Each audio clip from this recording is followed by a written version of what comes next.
Joseph Trevisani from Worldwide Markets. Welcome to our webinar today. If you'll give me, I'm sorry we're a little bit late this morning. I had a link problem, but it's been solved with the help of my very brilliant technical staff here. Good thing they're there. Give me 1 minute and we will start. Thank you.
Good morning, everyone. This is Joseph Trevisani from Worldwide Markets. Welcome to our webinar today. The title is, of course, rather ominous. Mine are all ominous. I like ominous. I'm trying to figure out which best to illuminate what we're talking about. Okay, let's start with this one here. Just 1 sec. I'll open it up, and then we'll run with our discussion. We have a kind of a new studio here, as you see, which we're going to be using for my interview shows. This week, I expect to be interviewing Ed Moya on Wednesday at 10 o'clock. No, this week, I'm sorry, Kainia Danal, the very well-known technical analyst and investment advisor here in New York City. Invest Diva is her name. That's her business name. And we will be talking to her this Wednesday at 10 o'clock, so please join us. Okay, let me just check to make sure that we've got everything up and ordering here. We had to put in a wireless card in my computer because for some reason the network link wasn't working. That's what took the extra time. Let me check on the visuals and the audio. The reason we've been watching, my house, I'm sure you've heard more than once from me that I've got 8-year-old twin girls, and so we are deep, deep, deep into Harry Potter mania. My wife read them the book. We watched the movies more than once, and now we're listening to the book being read by a great British actor named Jim Dale. So almost every video or audio reference that I mention, Harry Potter comes to mind. So excuse me for that. I do not have any pictures of Harry Potter to put up here today, but it is a fascinating.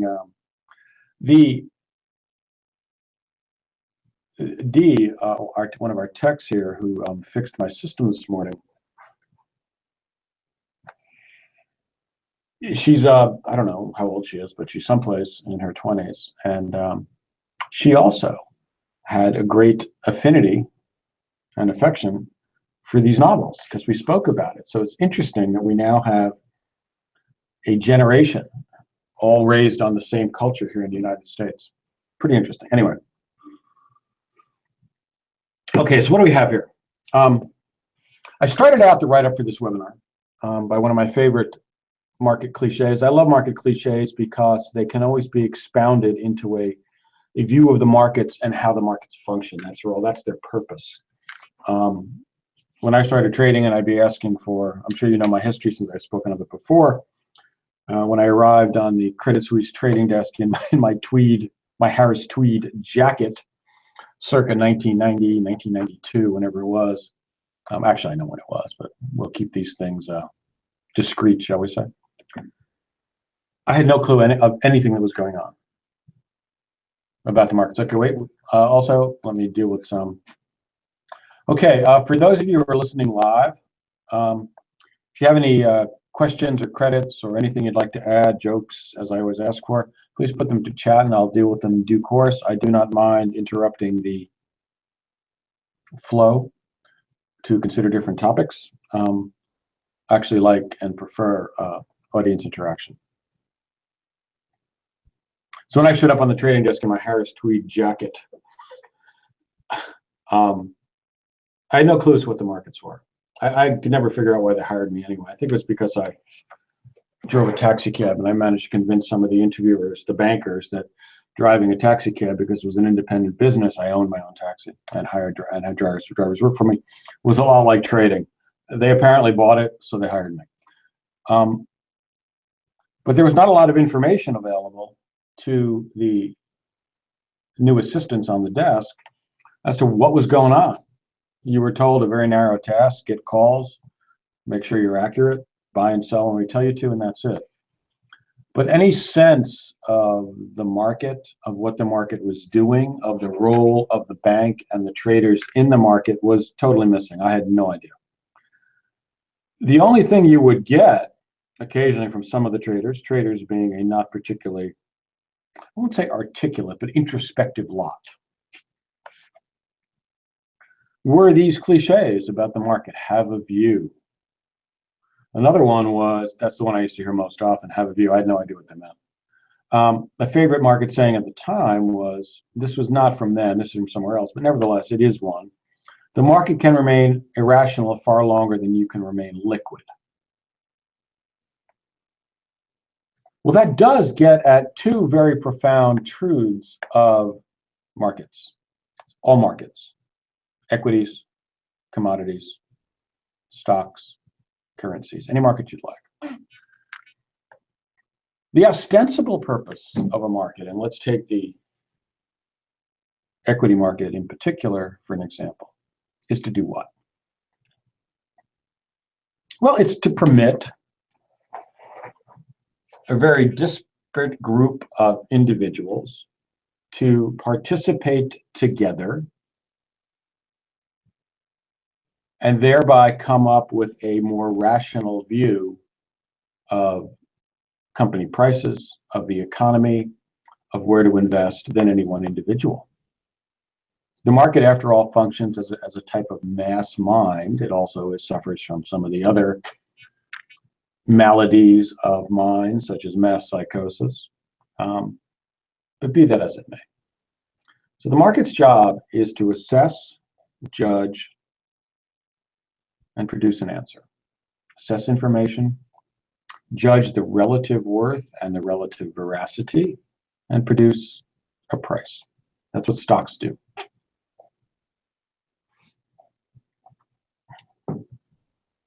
So the phrase, the market can remain irrational far longer than you can remain liquid, points to a very important truth about markets.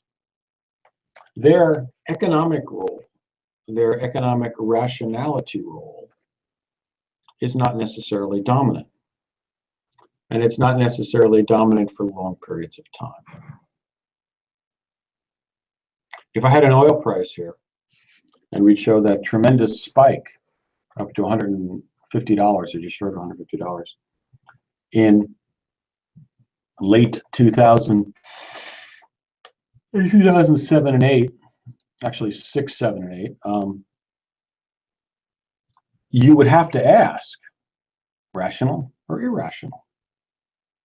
Well, if you were saying that this price is irrational based on a fundamental analysis of supply and the demand in the oil market, you would have been correct. And how do we know you were correct? Because the price crashed. As soon as the fantasy bubble logic was shown to be false. It crashed like a rock. That was a typical, classic market bubble. No different than the South Sea bubble in the mid-17th century, mid-18th century. No different than the tulip bubble in the two most famous examples in the 17th century in Holland. Your being right at 100 in oil and shorting it, unless you had deep pockets to ride that position, would have cost you a great deal of money. Also at 120, also at 130. 140, you're getting closer to the top, but you didn't know that at the time.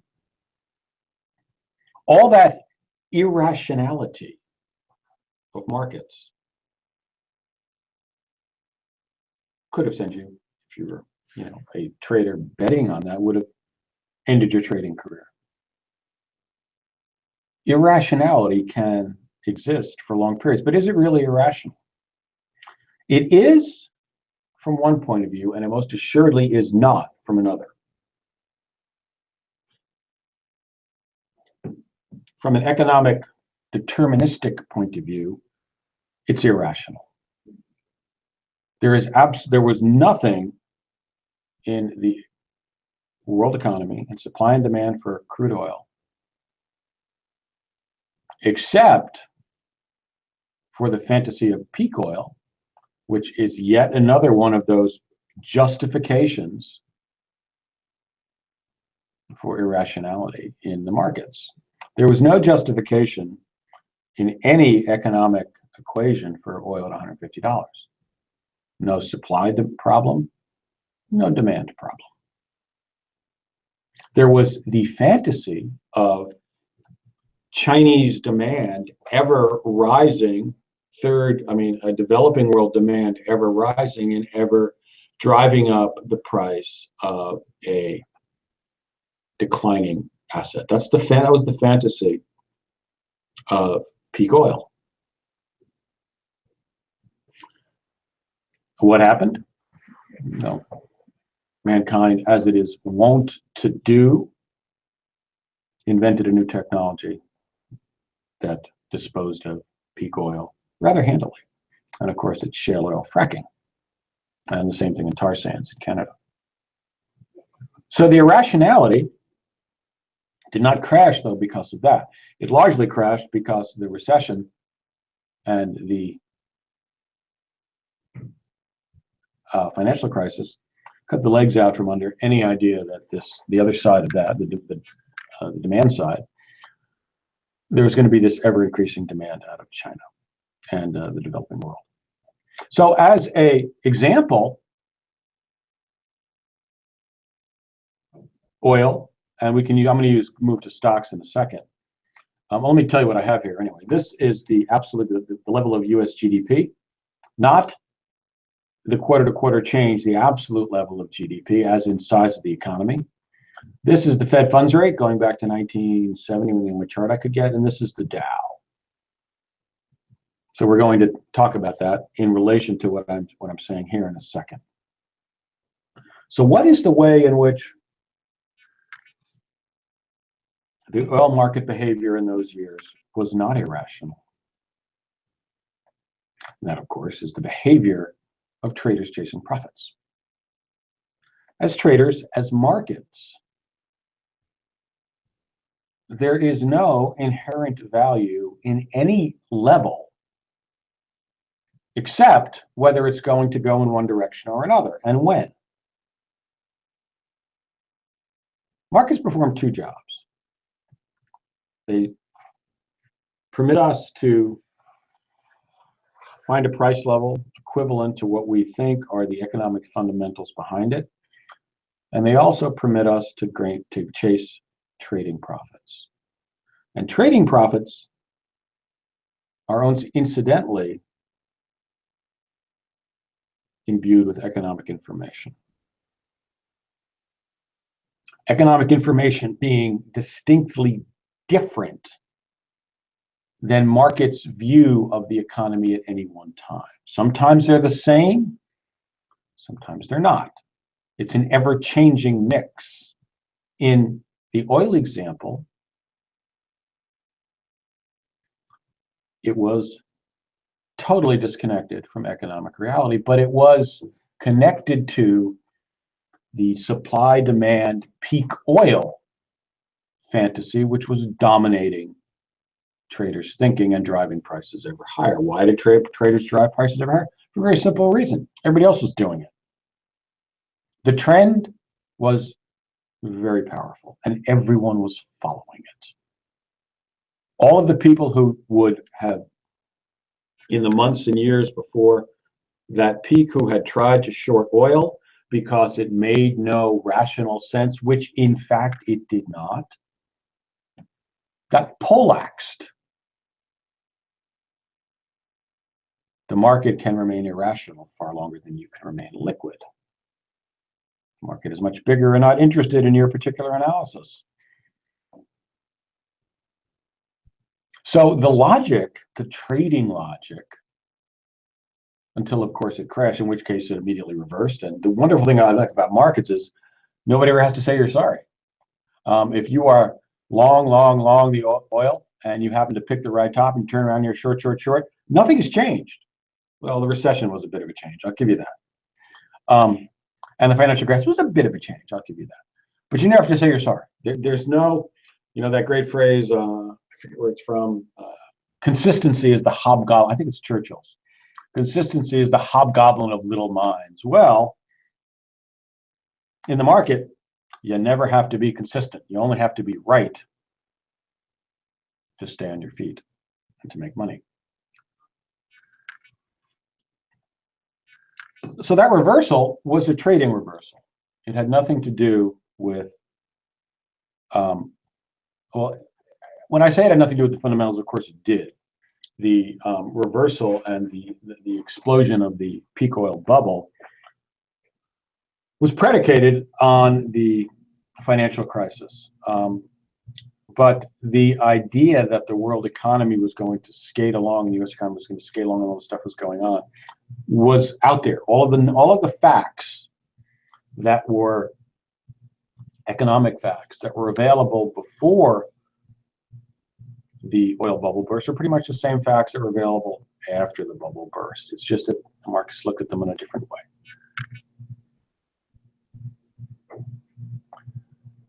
Oil is one example of that. Another one, of course, is the in the summer of 2008, the same issue with the ECB and their fantasy and the euro level, which was very high, 1.6, I think, against the dollar, that the European financial system would not have any issue with American subprime crisis. Okay, I think I've told you this before, but not recently. I remember I had friends at the time working on Wall Street and in various securitization positions.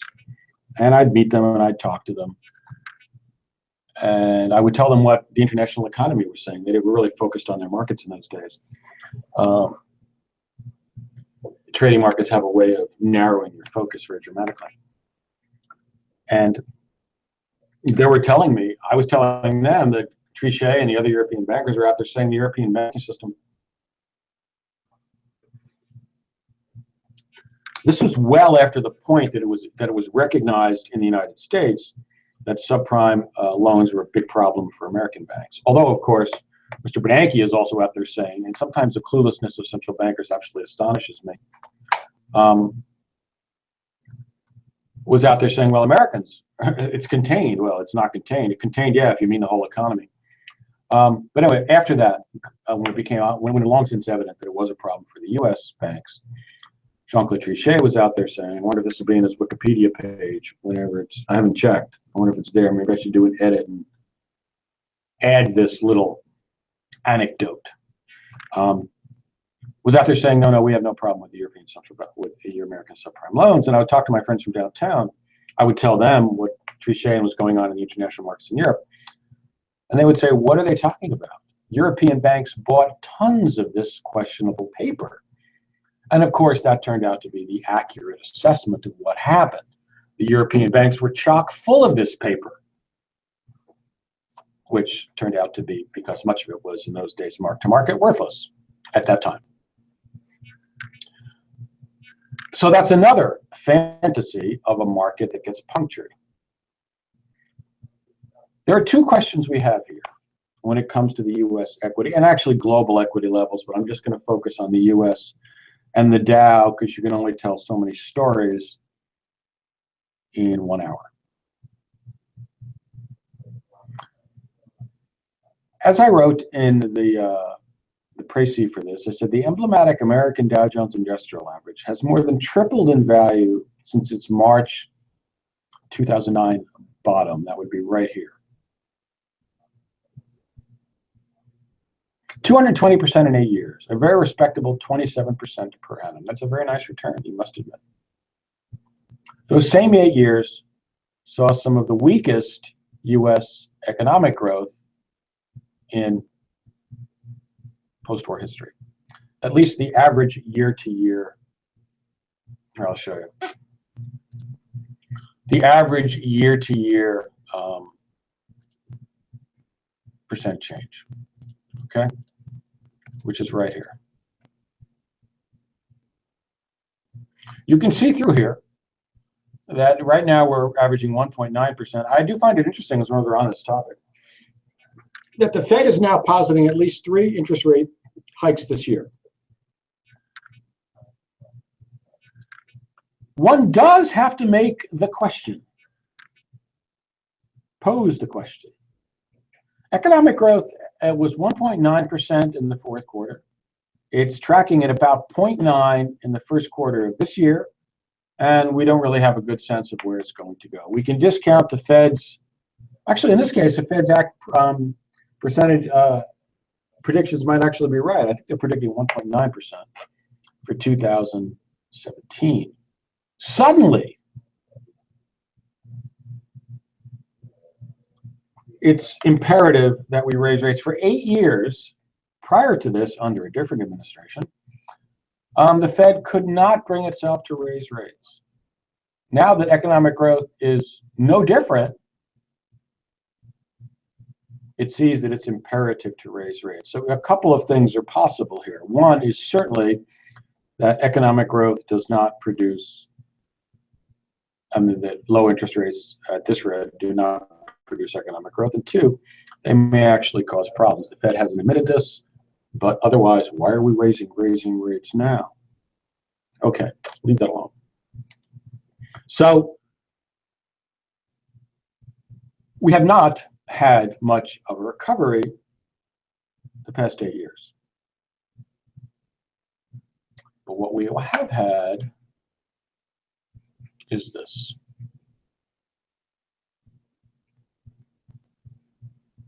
We have a new system here. Okay, hang on. Okay.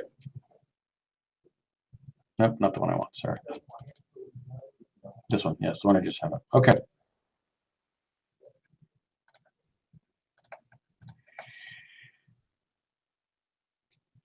If we look at the, I have a much more illustrative chart here, and I'll get it to you in a second.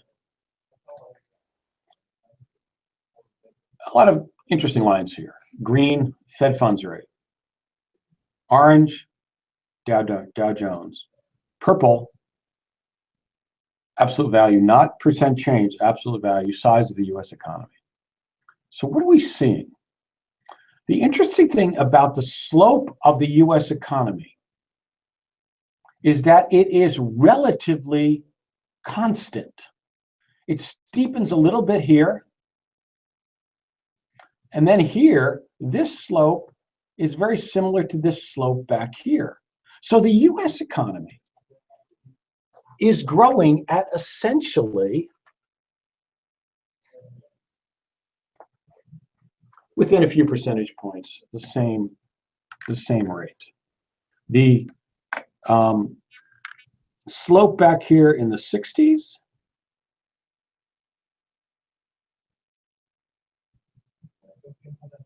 is equivalent here. It's a little less, it's a little steeper here in the, after the the recession in 1982 and in the early 80s and here. So if the equity level, if its essential role, its basic economic role is to mirror, it's not role, but what it depicts as a descriptive level is the growth of the U.S. economy. The main reason, the main economic reason, that equity levels rise is because the economy gets bigger. That's the basic reason.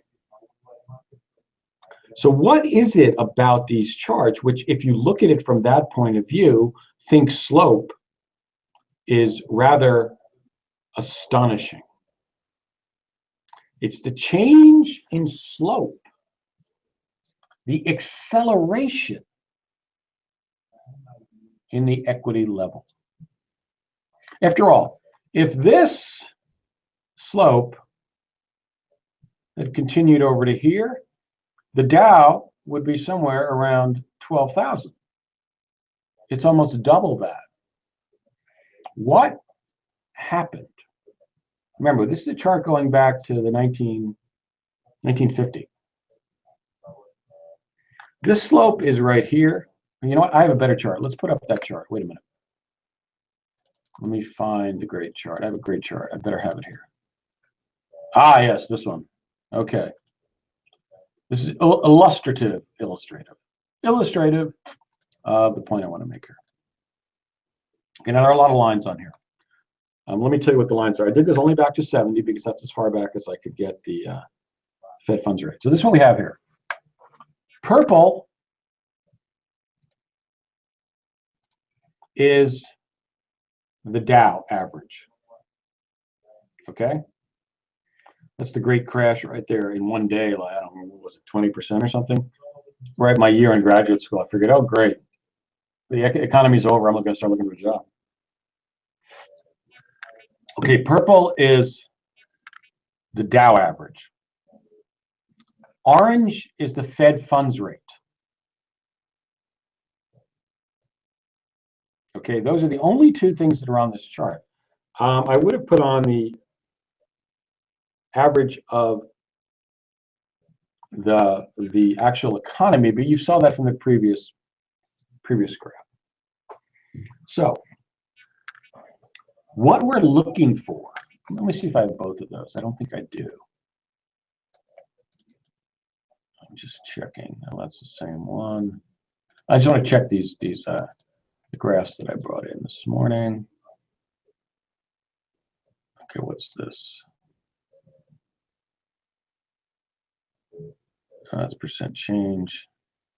No, I didn't put the size on it. So okay, we're gonna have to remember the other chart. Sorry about that. Okay. Whoops. Come on, here we go. Okay, here we go. Okay. What's the most striking thing about this chart from the Dow point of view? It's the change in slope. Look at the change here. These are the slope lines basically over a period of time. And as you can see, over time, from about this point on, you get a dramatic change in the levels of the Dow. Although, as we noted here, let me just show you that other chart. Well, let's do it this way. Let's take a look at the time, the chart we're talking about, okay? Let's note the time, okay? Right about here, somewhere around here, right? This is mid-90s, say 1995. Somewhere around 1995, something happens to the Dow. Up this period here, we get this very gentle increase. Remember, from the chart shows you the Dow, this chart. Okay, so sometimes around 1995. Okay, let's look at this other chart.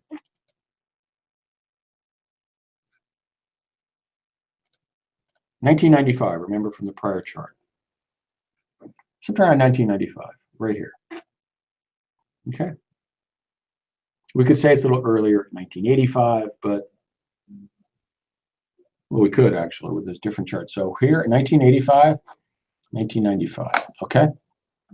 We're focusing on 1995 right here. Now, this acceleration from the 80s is an actual growth acceleration. The Dow, this slope, the change from this slope to this slope is during the Reagan administration, when the economic policies of the government did contribute, and we can look at that on the chart here, to an absolute increase in the level of economic growth. So 1995 here is what we're talking about here. So this one is tied to it. The growth in this period, right? This is 1980. You can see the slope here speeds up a bit, okay? But from 1995 on, we can see that this growth period, except for a period here in the late second Clinton administration, you can see from about here to here, growth does accelerate. But the growth slope here is relatively uniform. There's some deviation, improvement here and some here. And here's our great bubble, but it's relatively uniform. But look at the Dow. The Dow goes from this slope to this slope. Let's go back to the other chart. Oops, wrong one. Okay, this chart. So remember, about 1995. Okay, so here we have this is the one I alluded to earlier. This is an upswing in the rate of the Dow. It's based on a real change in the U.S. economy. From here, 95, we notice that with small deviation, there's very little change of growth in the U.S. economy. But look at what the Dow does. This is a slope from the previous period. Suddenly, the slope becomes this. And then the next period of acceleration, the slope is this, and then the slope is this. And then there's just ridiculous slope right here, which is after the Trump election. So what are we seeing here? That the mania, if you will, of the equities has become vastly more pronounced. These three slopes have far more in common. This one, and this one, and this one should actually be a little steeper. This one should be a little steeper. I should have done it there. So these three slopes have far more in common than these with each other than with the prior slopes. It's a factor change. So the question is, what caused this? Because we looked at the rate of growth in the U.S. economy. Well, if the rate of growth in the U.S. economy hasn't changed very much, what's at play here? Well, we noted earlier in the preamble, if you will, that the Dow serves two purposes. One is an economic representation, but two is a speculative and trading vehicle. One of those two things changed. And of course, it's my contention that the speculative aspect of the Dow and other markets somehow changed around this inflection point here. That's my thesis. So now, if we accept the thesis, let's look for real reasons as to why this, or if I put it this way, let me put it this way I wrote it. I actually like this right up. If the stock market is a method of discounting future earnings and economic growth, something is surely amiss. One theory has been that global equity lows have promoted by the vast experiment with zero rates by the world's central banks, with the implication that once the liquidity is withdrawn, equities will fall. Okay, let's examine that. Let's examine the first idea, that this change right here, from this slope in the Dow to this slope, remember that line should be a little straighter. What prompted that? Well, what is a lot of active stock trading or other trading done with? I don't mean the internet. Well, it's done with borrowed money. If you can borrow at 3% or 2% or 1%, or 0.5%, or some function of that, something close to that. And then you can invest in the stock market or in oil, which is going up 10, 15, 20% a year, and you overrate your trading abilities, as most of us do. What do you stand to do? Well, you stand to make a lot of money, possibly, potentially. So could it be that the availability of credit becomes the enabler? And this is not a very original or new idea. It gets discounted, but I believe this change here, this pivot, needs to be explained. And it's the most readily available and logical explanation for what we've seen over the past 20 years. And what have we seen? Well, this is more or less the slope of interest rates.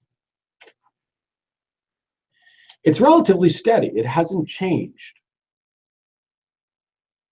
I mean, I could have drawn this one, but this is clearly an artificial. So an artificial point here back in the Volcker days of squeezing out inflation in the first Reagan administration. Here, you note that the up and down the Fed funds rate, the cost of interest, went from here, whichever this was, where's my interest rate?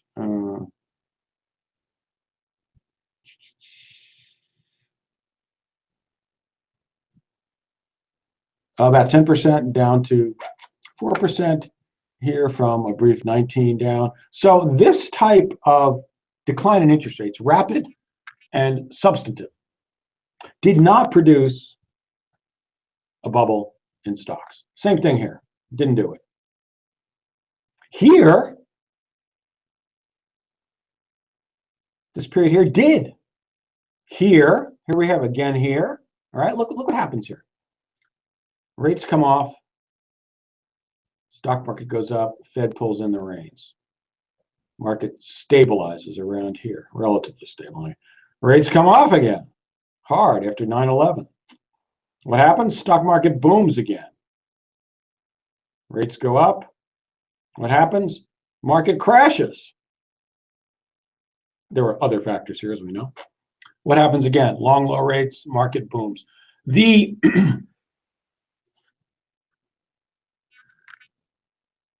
correlation seems to have changed something around 1995. I'd say earlier, 1992, 93.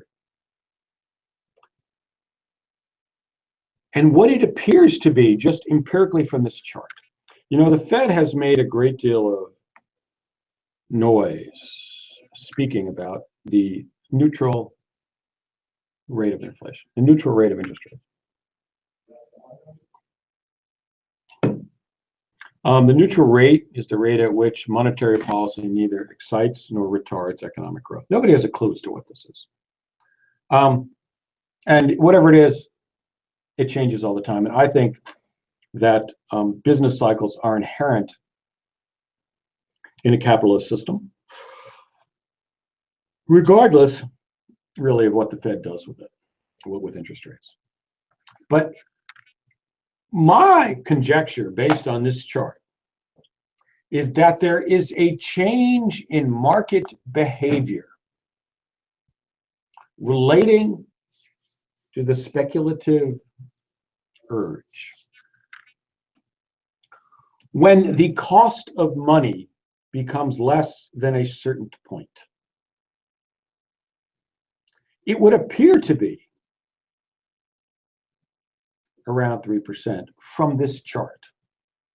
Because the first instance of a cycle following a cycle, meaning the equity levels following the interest rate cycle, is here. This comes off, this goes off. This comes off, this goes up. This comes off, this goes up to very high levels. And this slope should not even be spoken about. Markets should not be going straight up. I think we can kind of all agree with that. And the disparity, let me just show that one again. Okay, the disparity between these two charts is something that should give equity traders concern, shall we say. This November, this spike here, especially this one, and this part right here, although you could certainly make the argument from anywhere back in the 1990s that the level of the Dow has very little to do with economic reality and has almost everything to do with, oops, where's my chart? Okay, here we go. Oops, sorry. Okay, here we go. Okay, so the change around here has become more and more pronounced. Now, an important corollary of this, I can't prove that there is an inflection point in the relationship between the availability of credit and the Dow level that changes somewhere around 3% and somewhere around the mid-90s, 20 years, a little more than 20 years ago. But I can observe that from that point on, right here, the excited slope of the Dow becomes much steeper than it had even in the period of greatest, or almost the period of greatest, economic growth post-war. Certainly a great change from the 60s and the 70s was the Reagan boom in 1983 through 1987, right here. Okay, these years here. This slope is not nearly as steep as this slope, or this slope, or this slope. But the economic growth back here was much greater than these periods here, and much more sustained. So another factor is at play. And I'm only observing that the change occurred right here, as the Fed funds rate dropped for the first time since the 70s to 3%. And it has continued since then as the Fed keeps rates low. Now, part of the corollary of this, or one of the corollaries, was been Alan Greenspan's conviction and assertion, unfortunately, that the Fed had tamed the business cycle. Nonsense. What it has done in taming, if you can credit that, the business cycle has excited a market cycle.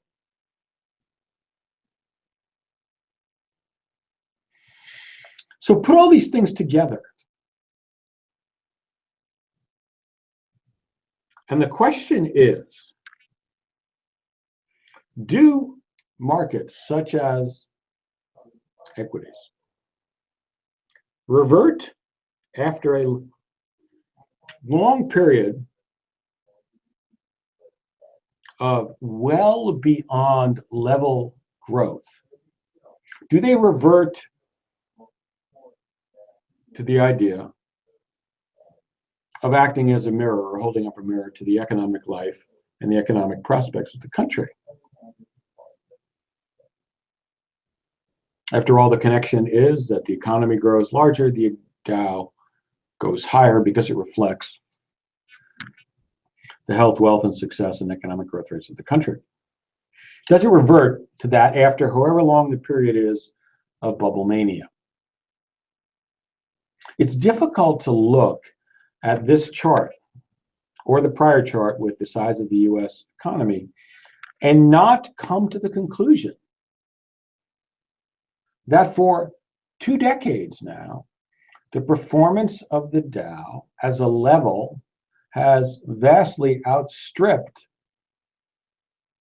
its reflective quotient on the US economy.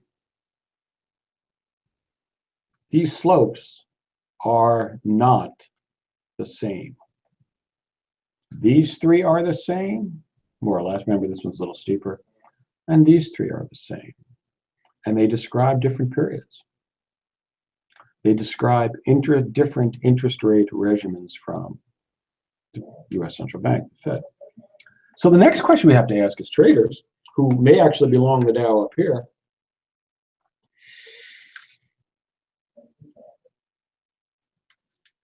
if the Fed gets rates back to 3% and goes above 3%, we're only at 1% now. This is going to take forever. I'm likely to be, no, I'd rather not speculate where I'd like to be by the time the Fed gets up. So we'll just leave it alone. So if the Fed brings rates back to 3%, let's just say hypothetically, above 3%, does that mean that this period will then somehow revert back to the slope of the previous above 3% Fed rate and come back down to whatever rate we'd like to put, even give it the most optimistic, this one, back to 12,500, and then assume that slope forward? Now, that's a question I don't have an answer to, but I think it unlikely. I think what has proven to be because after all, after this period here, all right, Fed funds rate went back to, after this initial mid-90s descent to 3%, they went back up to 6% here, to 6.5% here, and to more than 5% here. Yet in none of those periods, as rates were rising, did the Dow, at this one point right here, this is the only point, right?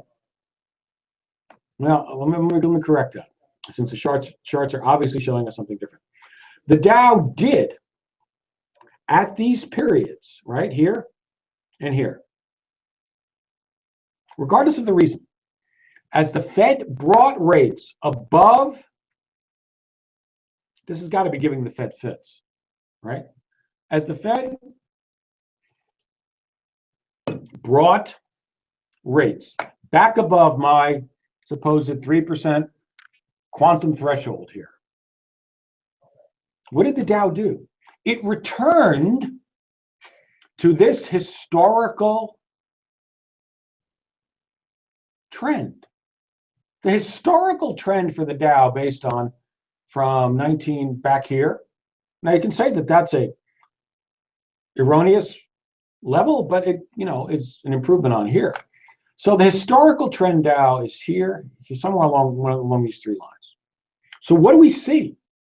That at each period we have here of the Fed bringing rates back above 3%,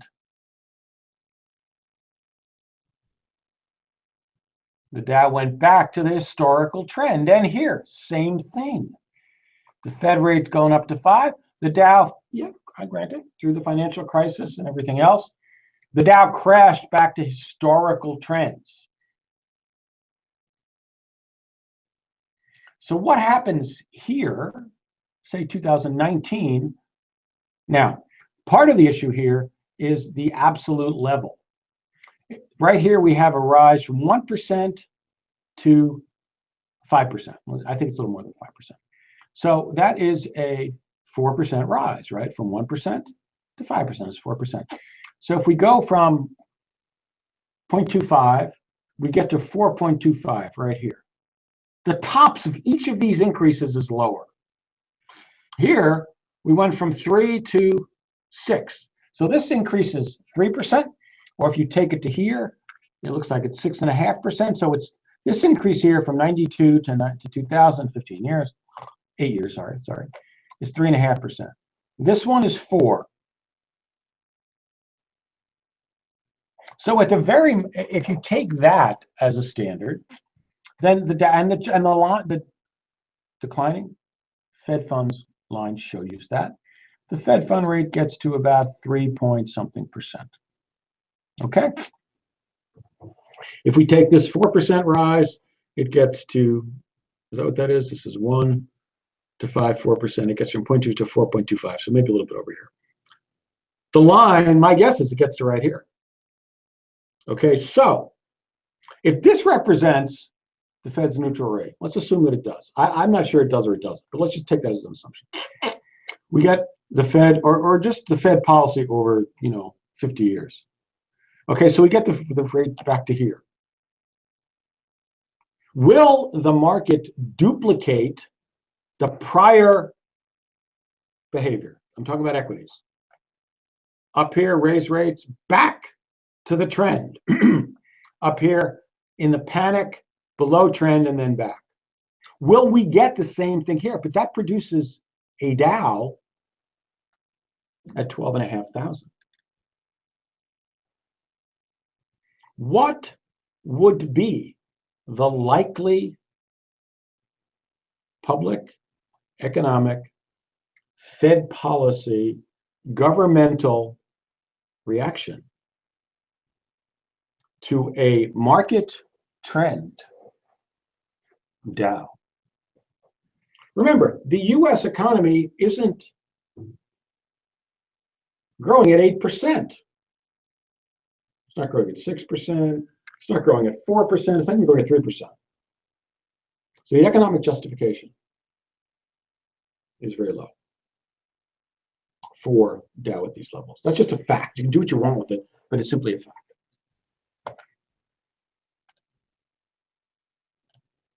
Would anyone think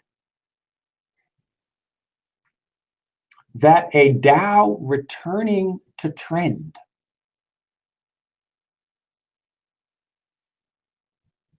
would be viewed by the Fed, the government, and the public as anything but an incredible disaster?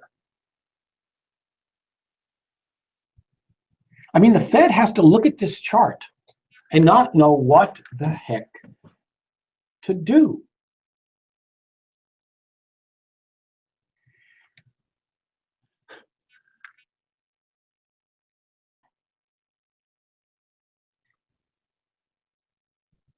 The Fed seems determined to raise rates. The Fed knows that a recession is going to come sooner or later. They always do. Night follows day. Recessions follow growth.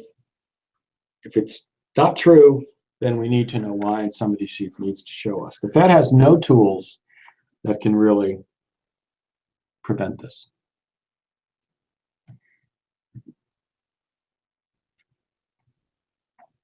So where are the Fed going to take rates? I mean, the Fed is making this argument the neutral rate is probably 0. Well, they better. Because otherwise, the neutral rate is going to be somewhere up here, 3 or 4%.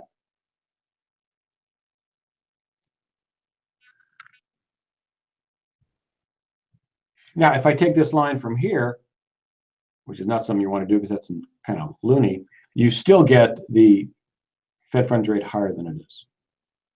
So the question is, when the Fed rate gets close to this area here, close to my theoretical 3% boundary, where the market inhabits the mania, what will be the reaction? Well, nobody knows the future. Although most of the time we in the markets pretend that we do, and we talk about it all the time. Will the Fed, say here, sometime in the middle of this year or next year, the Trump administration's economic policies have a positive, theoretically, have a positive effect. U.S. economic growth reaches 4%. What can we guarantee? I think that the stock market will go higher. So the market, when there is positive news, need not resume this historical trend line. What else do we know? That in times of trouble, when the market is declining, it does. We've seen it twice. Despite the steep speculative ascent, the market resumes trend line. Maybe then it takes off on a bubble again, but it resumes trend line. So if the economy does start growing more strongly than 9%, and the Fed brings rates above 3%, which it seems determined to do, although we don't know the future, and we then hit a crash, we hit a recession, as we will, with the Fed funds rate potentially above the 3% line, again, theoretical, I have no econometrics behind this. If I was an economist, I probably could come up with one. This chart seems very interesting. Will the economy and the Dow crash back to trend? I don't have a conclusive answer for this one. I think for the time being, that if the economy in the US does start growing again, the markets will take that from the point at which they start. Meaning the view forward will not be from trend line. The view forward will be from here, where we are now, about 20,900, I believe. So based on that, you get a strong economy, 22, 24, 25,000 even in the Dow, 30,000 as I remember that one book, the Dow 30,000, becomes a reality, it becomes a possibility. But does it mean that the trend line related to economic growth has been disavowed? And despite this incredible run from here to here in the equities, I will say that that is an unproven thesis. Each time in the past 20 years, that the Dow has rapidly accelerated, I'm going to give it to an excess of liquidity providing speculative funding. It has crashed to trend line or below when the central bank raised rates. Now, both of these crashes here were also related to real world events. But you know what? Real world events will continue to happen. This is 9/11, this financial crisis. But real world events will continue to happen. People will get old, they will die, they will have children. The world will go on as it normally has. And that includes a future crisis of some type or other.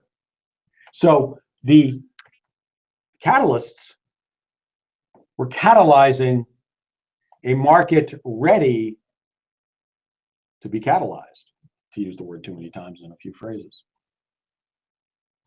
So although one cannot gainsay the level or prescribe shorting equities as a viable trading method, remember the second part of trading, profits,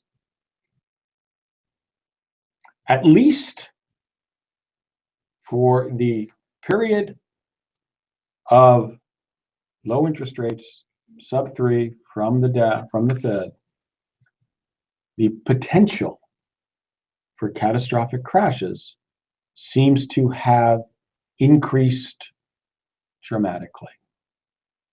These charts look nothing except like the charts from the 20s into the 30s.